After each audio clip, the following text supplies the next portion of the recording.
2002 ഗുജറാത്ത് വംശഹത്യയിലെ ഇരകൾക്കായി അഹമ്മദാബാദിലെ ദാനിലിംഡയിലാണ് മുസ്ലിം ലീഗ് 40 വീടുകൾ നിർമ്മിച്ചു നൽകിയത്. 200 ചതുരശ്ര അടിയിൽ താഴെ വിസ്തീർണമുള്ള വീടുകൾ നിർമ്മിച്ചിരിക്കുന്നത് അരനൂറ്റാണ്ടായി അഹമ്മദാബാദ് നഗരത്തിൽ നിന്നുള്ള മാലിന്യം നിക്ഷേപിക്കുന്ന സ്ഥലത്തിന് തൊട്ടരികിലാണ്. രൂക്ഷമായ ദുർഗന്ധം സഹിച്ചും മലിനജലം കുടിച്ചും രോഗങ്ങൾ പേറിയുമാണ് ഈ കുടുംബങ്ങൾ ഒരു പതിറ്റാണ്ടായി ഇവിടെ കഴിയുന്നത്.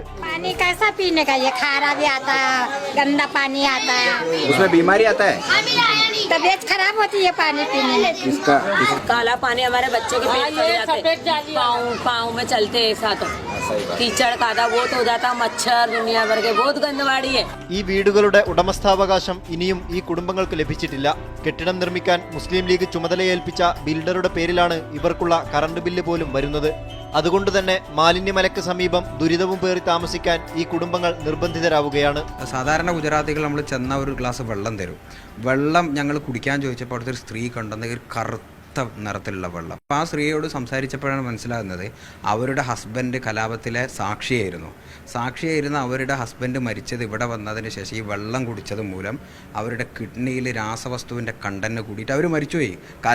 അത്ര വലിയൊരു കലാപത്തെ അതിജീവിച്ചവരെ ലീഗ് ഇവിടെ കൊണ്ടുവന്ന് പെടുത്തിയിട്ട് അവർ മെല്ലെ മെല്ലെ മരിച്ചുകൊണ്ടിരിക്കുക. ഗുജറാത്ത് വംശഹത്യയിലെ ഇരകൾക്കായി മുസ്ലിം ലീഗ് ശേഖരിച്ച തുക വിതരണം ചെയ്യുന്നതുമായി ബന്ധപ്പെട്ട് നേരത്തെ പാർട്ടിയിൽ വിവാദമുണ്ടായിരുന്നു.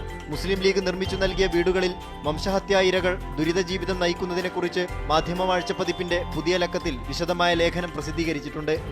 News desk media 1.